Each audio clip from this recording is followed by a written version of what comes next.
พี่น้องสบายดีทุกผู้ทุกคนบางหนาเขานะยังบวมอยู่หยอดตาแล้วก็ยังบวมมันเป็นภูมิแพ้พี่น้องข่อยนะเป็นภูมิแพ้เด้อพี่น้องเด้อแพ้ไปเบิดทั้งคันทั้งพี่สังคันเงียบมันเมื่อนี่ฝนตกตั้งแต่5 โมงแรงจนเท่าเดียวนี่ที่ออกไปข้างนอกเขาไม่ได้ไปนี่พี่น้องที่ไปซื้อทานมาดังเข่าดังไพ่1 เข่าหนึ่งก็ไม่ได้สแตกเข่าแล้วมื้อนี้ฮะเอามานั่งกินนมกินขนมโทษว่าพื้นเข่าเราก็ขอว่าเรื่องเข่าอยู่เด้อพี่น้องเข่านี่ฮะเข่า10 โลนี่ฮันFC ถามมาถ้าเกิดว่าตาไปได้ลงมาแล้วแล้วน้องม่นเจนอะไรปัญหาง่ายๆมันไม่ได้ใช่ปัญหาหนักหนาสาหัสอย่างเด้อพี่น้องถ้าบ่ได้ลงมาข่อยจะเอาเงินไปให้เรา300 บาทเด้อค่าเข่านี่แล้วว่าก่อนข่อยสิเอาไปให้นี่ข่อยสิโทรถามผู้ใหญ่ใจดีซะก่อนข่อยสิโทรถามเพิ่นว่าเอ้ยเข่านี่ค่ะมนสิเอาเมียนเด้อล่ะสิเอาเงินไปให้เจ้าสิว่าจังใดหรือว่าสิเอาเข่าไปให้เราหรือว่าแนวใดแต่ว่าเข่าเอาไปให้เขาบ่อยากเอาไปให้ดอกขี้ข้านข่อยนักหัวสั้นซะเอาเงินไปให้300จบถ้าเอ้ยว่ามนเอาเงินไปให้แล้วโลดมนก็ซื้อใบ1 กินถ้าเราบอกว่าต้องเอายังให้เอาไว้ให้ข่อย1ก็คือไว้ข่อย1ซิดอยู่น้ำผู้ใหญ่ใจดีแค่นั้นเด้อพี่น้องขอก็บ่ได้อยากได้ของเพิ่นดอกแต่ขอต้องถามเพิ่นซะก่อนเรื่องนี้ค่ะและถ้าเกิดว่ามีพี่น้องว่าเสื้อข่อยว่าอันตาแล้วว่าของฉันจะเสียข่อยมันก็เรื่องของเราข่อยนะทำดีที่สุดแล้วข่อยอีต้นสงสารเพิ่นข่อยมีเฮ็ดมีคนให้เรามีคนสอยเรือเราซะทุให้ผู้ใหญ่ใจดีนะเฮงรวยกว่าเก่ากว่าเดิมพี่น้องเอ้ยแห้งดีใจนำเราเราสิว่ายังกระสร้างเราเถ่ามิตรข่อยกับเราหูจักกันแค่นั้นเรามาอยู่นี่มานี่ข่อยก็มันไปลากขาไปดึงแข่งเพิ่นมาเองเพิ่นเขาบ่เคยไปหาเพิ่นเกียรมาค่ำมืดตื่นตาเราบ่ได้เมื่อกับนอนนี้เพราะว่าตาเอ้ยมันค่ำแล้วเพราะว่าถ้าเจ้าบ่อยากเมื่อเจ้าก็นอนนี่ข่อยหาผ้าห่มแพร่ปกปูให้เรานอนคักแน่เขาว่าแน่มีข่อยเห็นอยู่คอมเมนต์นึงว่าจังซี่ล่ะว่าเราไปเล่นน้ำจอมื้อนี้ยังบ่เล่นยังกะซามันสิทธิ์ของเราแล้วแต่ว่าเล่าไว้ข่อยว่าข่อยไปครับอันนี้คอมเมนต์เริ่มตาบ่ได้เว้าดอกเว้าน้ำคอมเมนต์อันนี้ก็ตอบเพราะว่าทุกคนยังบ่ได้ยินเราเว้า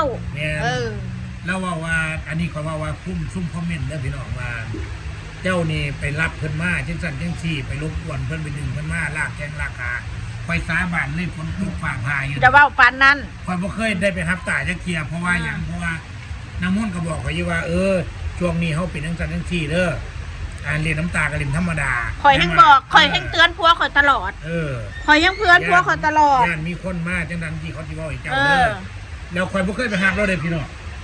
ทุกครั้งที่มาข่อยยังเคยทายเลยว่าตาแล้วลงมาเล่นด้วยใจแล้วมาเล่นน้ำมุกข่อยก็ยินดีเปียกบ่เสื้อเปียกแล้วแม่เปลี่ยนให้เสื้อให้น้องมานาแล้วมาก็ยินดีไหนพี่น้องเอ้ยมีแต่ละอย่างลงมาหามุกข่อยบ่ได้เคยขึ้นไปหาเราเด้อจะละลงมาตากินแล้วบอกเขาขอกระทามตามคนปกติยังได้หาเถื่อข่อยสิมียังกินข่อยกระหุงข้าวกินข้าวกับน้ำปลาแล้วว่าแต่ละมื้อ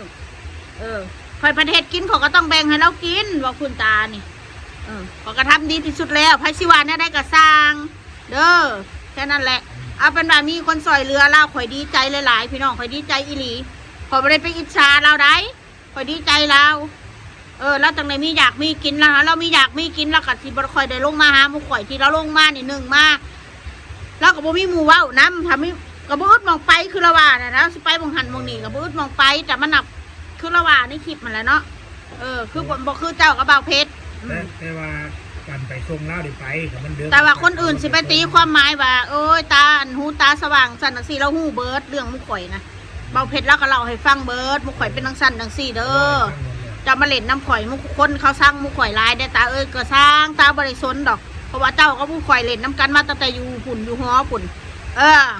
ที่บอกให้และเรื่องยืมเงินยืมคำนี่ข่อยกับคันได้ยินเราเอาเด้อพี่น้องข่อยจะบอกว่าข่อยบ่เคยยืมเงินลาวข่อยว่าสำนีจบข่อยจะไปยืมนั้นแต่เล่าสิกินแล้วก็ยังลำบากแล้วข่อยจะไปยืมเงินเราเห็ดปีสั่งนะแล้วมาอยู่น้ำข่อยในมิตรข่อยหาให้เรากินนะ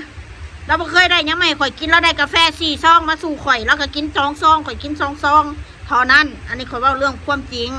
ใครสิเสื้อบ่เสื้อก็สร้างข่อยทำดีที่สุดแล้วบ่อยากเอาเรามาหาทำมาหากินในช่องของข่อยแล้วอย่าไปคิดว่าข่อยสิไปเอาเพิ่นมาคือคนอื่นว่า เอาเรามาเพื่อให้มีคนซอยเหลือส่งเงินให้บ่มีค่ะ แม่ก็ต้องบอกชัดเจนนี่ว่า เออ เสร็จแล้วก็บ่เคยไปหับแค่ เอ เดียว อ เลยแต่ เราบ่เคยไปหับ สมัครใจ เรามาเอง เออ คือเรามาเมื่อวานนี่แหละ อืม แล้วก็บอกข่อยมาคือเก่าเด้ออันเบาเพชรชาวม้วนขอก็ว่าถ้ามาแล้วถ้าใจตาต่อมาโดยความบริสุทธิ์ใจขอก็บ่ได้ว่าหยังเล่นน้ำกันหมอดแม่ๆเป็นหยัง เขาบอกคำเดียวให้พี่น้องฟัง อืม แต่อันนี้เลี้ยงข่อยกับตาส่วนมากข่อยจะลึกซึ้งว่าดังม่อนว่าแล้วมาเลินน้ำข่อย แม่น แล้วข่อยสิบอกให้ฟัง เขา เลย บ่ได้วนได้วนมาก็มา เพราะว่าเหตุผลหยังเบ้าเพชรจังบ่ได้ไปหับตาเพราะว่ามันมีซ่องแขหรือซ่องใดที่เพิ่นเบ้าว่าข่อยนี่คือไล่ออกจังซั่นจังซี่ข่อยเลยคิดว่าถ้าเพิ่นเว้าแบบนั้นน่ะข่อยก็บ่อยากไปใกล้พี่น้องนั่นแหละเหตุผลที่ข่อยได้บ่ได้ไปรับเล่าจริงๆข่อยกับเล่าข่อยฮักเราเด้ตาก็ฮักเราคือพ่อคนหนึงเลย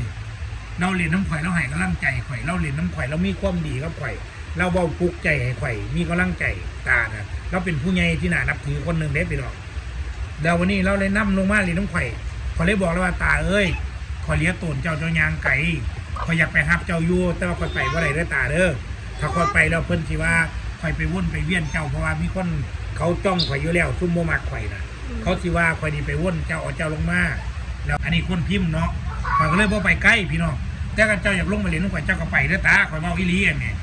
เราทุกครั้งที่เราลงมาข่อยก็จังทายพี่น้องมึงอยู่คุณพี่น้องมาแล้วมาเรียนแล้วมันเด้อบัดนี้เว้าคุยกันถือข้อกันฮอด2 ทุ่ม 3 ทุ่มฟ้าสิปล่อยตายยังเมียได้บ่ เรื่องเข่านี่บ่ต้องห่วงดอก อืม ถ้าขอยบ่นี่อยู่นี่แหละ อืม ยังบ่ได้เฮ็ดหยังดอกมีแต่เสียเงินไปให้เรา น้ำมนต์ก็เลยว่า แต่ว่าสิถามผู้ใหญ่ใจดีก่อน น้ำมนต์ก็เลยบอกข่อยวาจังซี่บัดนี้โอ้ยเพชรจะไปส่งตาเด้อ มันเดึกแล้ว มันเดึกแล้วเด้บางมื้อบ่ต้องเมียดอกกันตาฮู้ไข่ก็อีหลีเหลีย เอา ตน ก็เว้าได้ตนแล้ว งั้นก็นอนเป็นหมู่พวกเขา นอนเป็นหมู่ถ้ามึงเจ้าเฮ็ดหยังเอาก็นอนอยู่ในห้องแล้วบ่ได้ไปไสแล้วอ่ะ แล้วคันว่ามีกังเว้นข่อยขี่รถกับเล่าไปหน้ามาหลัง บางที่เรามาเราลืมยาสูบพี่น้องบัดนี้ พาเราไปเอา เรายางลงมาปั๊บแล้ววันนี้เราได้บอกว่าตาลืมยาสูบคันที่ให้ตายางก็ไปมันก็แปรโรคมันเนาะ พาเรา ไป ไป อา เอา บน้ำพาเราไปเอา น้ำมันรถเที่ยวไปเที่ยวมานี่ขึ้นลงนี่จะแม่นมันเปลืองเลยเด้อคนทางมันเปื้อนจะบอกไว้ การ หน่อย เมียน ซะ รู้จักสิว่ามีคนเห็นว่าบ่าวเพชรไปรับตาหลักเขาเลยอยากบอกให้ฟังมาเรายางมาแล้วเราลืมยาสูบหรือว่ายาสูบเราเมดของพาเราไปเอาพี่น้องคิดว่าแนวมุกไปเฮ็ดดีทำดีเทิงกินเทิงอยากอยู่น้ำไข่หายฮอดเงินซื้อยาสูบท่านผู้เจ้าสิมองว่ามุกไป ซื้อ บ่ กา ดี แฟ นะ ขอเงินข่อยมิดถ้าสิว่าละข่อยขอเงินเรายืมเงินเรามิดแต่เล่ามายืมเงินข่อยเด้อยืมได้ซ้ำคอได้เราไม่ได้เอาลายดอก10,000 มี 20,000 เทียหนึ่งอันนี้เขาบอกความจริงคันมุเจ้าสิว่าเล่าบ่อยฟังมายืมเงินเล่าเด้ออันนี้มันเป็นเลี้ยงมือนั้นกินเหล้ากันเทิงคนในห้องในหอเทิงปลาหลาเทิงนางมนต์แล้วเขาออกกันหมดแล้วคนในวงก็เลยถามมาตาได้มีเงินบ่แล้วเรามีอยู่100,000แล้วมี100,000ตาไปเอามาร่วมกับหมู่ไปกินน้ำกันอยู่น้ำกัน เราก็กินกินข้าวต้มขนมมันบ่แม่นเงินมายืมอีหยัง อันนี้บาโบบี้กับมีอันนี้เขาบอกความจริงเด้อสัจจะดู อยู่น้ำกันหลายคน แงนเทิงปลาหลาเทิงไออยู่ในห้องในหอน้ำกัน น้ำกันคนอื่นเขาออกบ่เลยเลือดแต่เล่าเขาเลยถามว่าตาได้มาสมทบน้ำกันแล้วก็ชกเอาข่อยก็มีซ้ำนี่แล้ว100,000แล้วก็เขาไปซื้อของเขาบริจับซ้ำเงินนะแล้วว่าคนมายืมเงิน500,000แบบป้าโทษมาใส่ไล่กูจะนอน บางที่ผู้เฒ่าแล้วก็ลงกับเรื่อง โอ้ my god นั่นเบิดเรื่องนึงแล้วเรื่องนึงเป็นลมแล้ว บางที่แล้ว พากันม่วนแตกจวดเว้าใส่เฮาโอ้ยสู้อย่าเว้าแล้วเถอะเอาเป็นว่าเด้อถ้าผู้ใดที่ซอยเรือลาวข่อยก็ขอบพระคุณหลายๆให้ผู้ซอยนะให้เพิ่นร่ำเพิ่นรวยกว่าเก่าข่อยดีใจนำถึงทุกข่อยจีทุกทุกข่อยก็มีเงินเดือนกินอยู่บ่ได้กินข้าวกับน้ำปลาว่าซั่นซะอยากกินหยังก็ได้กินอยู่พ่อได้กินอยู่จ้ะลูกข่อยก็บ่ได้หิว FC หมู่ข่อยก็มีคือกันผู้เพิ่นหักน้องมานาหรือหักครอบครัวข่อยผู้เพิ่นให้หมู่ข่อยก็มีคือกันเล็กๆน้อยๆเป็นสินน้ำใจเพิ่นคนแบบข่อยก็บ่ได้เคยลืมบุญคุณไผเด้อที่บอกให้แต่ถ้าสิให้แล้วสิมาคมเฮงเต็งตึกแล้วอย่ามาเฮ็ดข่อยบ่เอาแบบนั้นอย่ามาสั่งข่อยเฮ็ดนั่นเฮ็ดนี่เฮ็ดตามคำสั่งข่อยบ่มักถ้าให้แล้วข่อยสิซื้อหยังมันก็เรื่องของข่อยเงินน่ะข่อยสิเฮ็ดหยังมันก็เรื่องของข่อยข่อยสิบอกไว้ให้ถ้าสิมาบอกจังซั่นจังซี่เข้ามาเขาก็ยินดีคือเก่าหั่นล่ะคือว่าละทายกับกิ๊บปะแจ๊บแล้วหั่นแหละพี่น้องเอ้ยมันบ่ได้อันนั้นมากว่ายไกลกองหรอก เฮาหูหรอกที่ว่าเฮาเล่นนะคนเฮาถ้ามีคนซอยเรือย่อมยินดีย่อมมีความมีการโชคดีเบิดแหละเนาะพี่น้องเพราะว่าซอยหน่อยซอยร้ายก็เป็นเงินเป็นบุญคุณ10 บาท20 บาทถ้าบ่มีผู้ใหญ่ใจดีเฮาก็บ่ได้กินอิ่มนอนหลับเนาะพี่น้องเนาะของแบบนี้มันเป็นเรื่องปกติคอยกับถ้าสิว่าเป็นส่วนหนึ่งให้คนเล่งเห็นลาวว่ามีคนอยากซอยเรือลาวก็ถือว่าเป็นบุญถึงข่อยสิบ่ได้มีหยังให้ลาวแต่คนที่ซอยเรือเขาก็เห็นจากช่องข่อย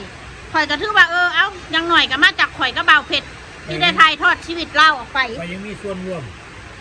ผู้เจ้าฮู้จักเล่าก็ย้อนข่อยเด้เราสิ่งที่ข่อยเฮ็ดกับเล่านี่ล้วนแต่ความจริงใจแล้วกันจากซอยเรือตาซ้ำข่อยซอยได้ผู้ข่อยเฮ็ดด้วยความจริงใจบ่ได้มาว่าแสดงเอาเรามาออกหาเงินหาคำแทบสิบ่ได้ถ่ายหน้าถ่ายตาเราเลยว่าซั่นซะเราเลี้ยงง่ายหัวไปใส่อยู่ใส่มันล้วนเป็นเลี้ยงที่บังเอิญไอ้ก็เรื่องของข่อยข่อยอยากอยู่นี่ข่อยอยู่ข่อยอยากไปอีกข่อยก็สิไปอีกมันเรื่องของข่อยมองได้ไปแล้วมีความสุขกับไปคนเฮาค่ะไปเรื่อยๆมันสิเป็นยังไงหาประสบการณ์ไปมองใหม่ๆมันบ่ได้ผิดแต่แม่นพอได้พี่น้องถ้าเฮาอยู่แล้วมันผิดบ้านผ่านเมืองน่ะมันก็แม่นอยู่ดอกอันนี้เฮาก็อยู่เหมาะๆแม่ๆกับครอบครัวเฮาเฮาบ่ได้ยากนำไผคุณตาก็คือว่าเนี่ยถ้ามีคนซอยแล้วก็คือข่อยดีใจนำลาวโอ้ยข่อยดีใจอย่าสุว่าถ้าตาแล้วหูตาสว่างกูอันแล้วอยู่น้ำข่อยติเราเห็นข่อยด่าผัวข่อยด่าคู่มือแล้วเขาไม่ตะหัวจะบอกไว้ให้เราเห็นเบิดแต่คนอยู่น้ำกันไม่เน้นขี่พื้นกันเบิดนั่นแหละบ่ว่าพื้นเพิ่นบ่ว่าพื้นเฮาเห็นน้ำกันเบิดมีคนคอยเล่ามันยินดีอันสิไปเว้าอันนี้ไปอันดักไปฟังเล่าอันแล้วอันอีมอนกับบักเผ็ดเป็นอะไรเขาอยู่น้ำกันแล้วก็สิเว้าแล้วมันกับพิษกันมันกับเทียงกันด่ากันคู่มือแล้วผัวเมียเขาเป็นนักสั่นแล้วคนเฮาผู้เฒ่าเนาะพี่น้องบ่อยากเว้าร้ายพอแล้วคำนี้แล้วคนคือกันยุ่งกันมียังก็เว้ากันเบิดผู้เรื่องนะแต่เราก็ยังเว้าใส่เบิดเปลือกเรื่องครอบครัวเรา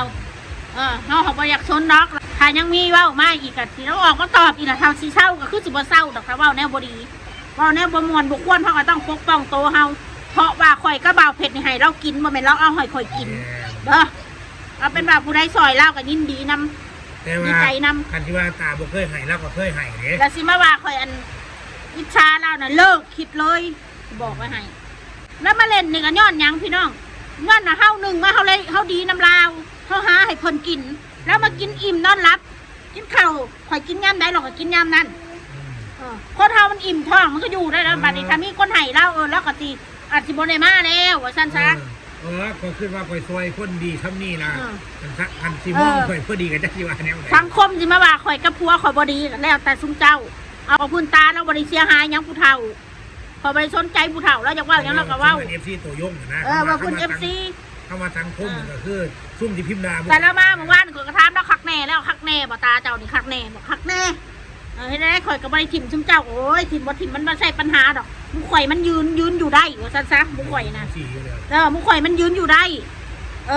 คือแต่เจ้าน่ะซื่อสัตย์ไปอยู่ทางใดล่ะให้ซื่อสัตย์ทางนั้นข่อยบอกค่ะบ่แม่นได้กินทางนั้นเว้าพื้นทางนี้ได้กินทางนี้แล้วเว้าพื้นทางนั้นน่ะบ่เอาแบบนั้นข่อยบอกแล้วตลอดเรื่องนี้หั่นพี่น้องเอาเป็นว่าผู้ใดให้เจ้าก็ต้องดีน้ำเพิ่นนึกถึงเวลาบ่มีกินเขาให้ข้าวให้น้ำกินให้นึกถึงตอนนั้นข่อยบอกหั่นอย่ามาเฮ็ดแบบว่าโอ้ทางนั้นให้กูหลายใครเว้ายังก็สิคายหน้าคายตามันบ่แม่นข่อยบอกแล้วเบิดละเรื่องส่วนลูกหลานทางนี้มีแต่ยินดีนำให้เจ้าคิดดีๆเจ้าสิเว้ายังออกไปให้เจ้าคิดทบทวนก่อนให้นึกถึงหน้าข่อยหลายๆนึกถึงเวลาเจ้าบ่มีกินน่ะเจ้าหิวโหยมาน่ะข่อยหาให้กินน่ะใจดีผู้ข่อยนำแม่นนึกถึง FC เหมือนกันอันละการเรื่อง FC เพิ่นสิฝากเงินฝากคำให้คุณตานี่ก็ข่อยก็ขอยุติเด้อพี่น้องเด้อขอยุติขอกสิบรับแล้วเขาสิหาบ่ข่อยเอาเพิ่นมาทำมาหากินขอยุดซะทุกด้านหลายคนที่พี่มาข่อยว่าอยากส่งเงินนี่ตาจังซั่นจังซี่บ่แม่นว่าย่านเพิ่นได้เด้อเอาเป็นว่าทางติดต่อเพิ่นเองเลยบาดนี้เพราะว่ามันมีคนซอยแล้วเป็นเรื่องผู้ใหญ่ทางข่อยสิขอยุดซะเพราะมีคนหลายคนติดต่อหาข่อยอยากซอยเราน้องมนต์จังซั่นข่อยบ่อยากเป็นสะพานบุญหรอกเพราะว่าข่อยเป็นสะพานบุญแล้วข่อยได้บาปข่อยบ่มีความสุขเอาเป็นว่าข่อยอยู่กันเท่านี้แหละพ่อ3พ่อแม่ลูกนี่แหละอ่ะทำนี่ล่ะพี่น้องมันมีคนที่ซอยแล้วล่ะข่อยก็ดีใจนั่นแหละโอเคพี่น้องขอให้เพิ่นเจริญผู้เพิ่นซอยก็ได้ผู้ซอยก็ได้บุญผู้รับก็ดีใจเนาะพี่น้องอ่ะสวัสดีจ้า